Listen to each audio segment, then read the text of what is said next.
Now to award-winning illustrator Julia Kaye, who has always used her art to express her feelings. So when Julia began her gender transition 5 years ago, she decided to document her comic strips to help her understand her profound emotional journey. Julia's comics have been compiled into 2 books. First, Super Late Bloomer, My Early Days in Transition in 2018. And the newly released follow-up, My Life in Transition. Julia Kaye joins us now.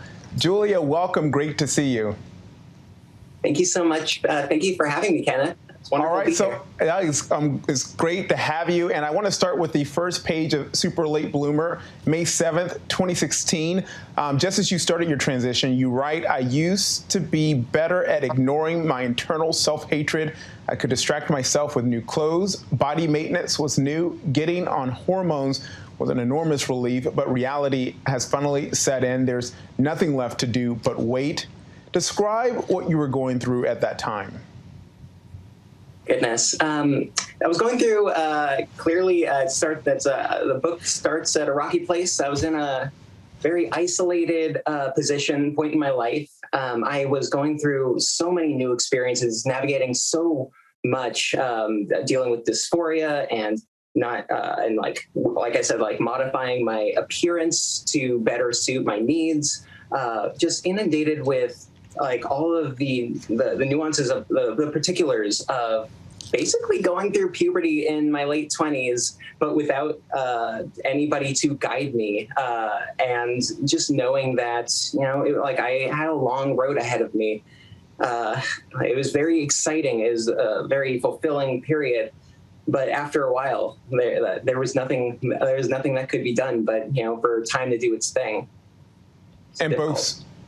And in both Super Late Bloomer and Life in Transition, you share very intimate and often uncomfortable feelings.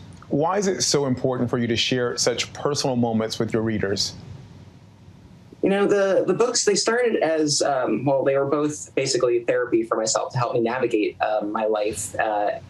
And I felt that in doing so and stepping away from creating for anyone but myself, I could bring about this raw honesty that was just really important to bring about the nuance of the lived experience. I had a lot of trouble finding media that I felt that reflected the day in, day out experience of transition, that wasn't sugar-coated, that really showed all of the ups and downs.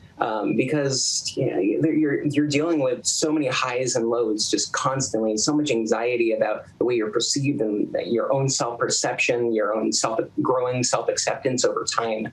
I didn't see anything out in the world that really truly reflected my experience, and I felt it was important to create something that would help others feel less isolated in their own experiences. We do our homework around here, Julia. We searched the tweet archives there. Just 3 weeks ago, you tweeted, my gender identity is hot girl. And I love that for me.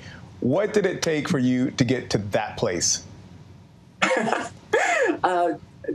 Goodness, a lot of therapy, lived experience.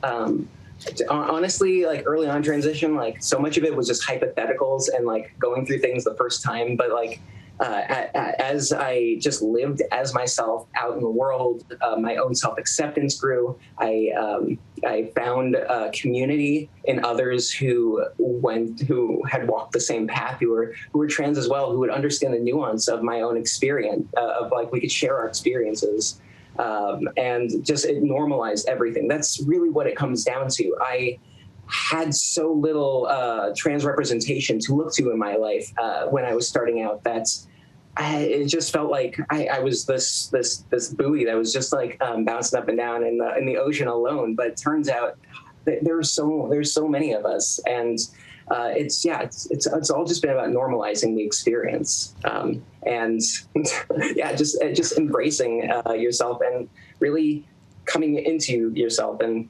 Yeah, bringing about that confidence is that hot girl energy. Yes. Hot girl summer, here we come. 5 years since you've transitioned, and so much has changed in terms of trans visibility. As you know, your books and Instagram account being great examples of that. How has your work and that of others, how's it changed the game for all audiences? God, we're in such a different world now. It's incredible. When I came out to like my parents, I felt like there was nothing I could just readily give to them to help them understand where I'm coming at. Like anything short of like what felt like dry academic literature or like full scale novels, like. Being able to put out a book like Super Late Bloomer, My Life in Transition has enabled so many trans people to be able to see themselves reflected in it and be able to share that with the people in their lives. I love hearing that like people will give it to their parents or their family members and be like, here, I understand. It opens up a bridge to a conversation. And on social media, like there's like so many people on TikTok that are trans, just openly talking about their experiences. There's so many people in the media. There's so many people, YouTubers. Like it's a completely different planet than 5 years ago. And particularly youth now have, they're able to better explain and understand themselves. It's incredible. It's empowering. Empowering is right. Trans visibility, so important, so brave, so courageous. Thank you for being you. Thank you for sharing yourself, Julia Kaye. It's just great to see you. Thank you so much. Thank you so much, Kenneth. Have a good one. And you can find Julia Kaye's work on Instagram, Twitter, and her Super Late Bloomer collection is available wherever books are sold. Hi, everyone. George Stephanopoulos here. Thanks for checking out the ABC News YouTube channel. If you'd like to get more videos, show highlights, and watch live event coverage, click on the right over here to subscribe to our channel. And don't forget to download the ABC News app for breaking news alerts. Thanks for watching.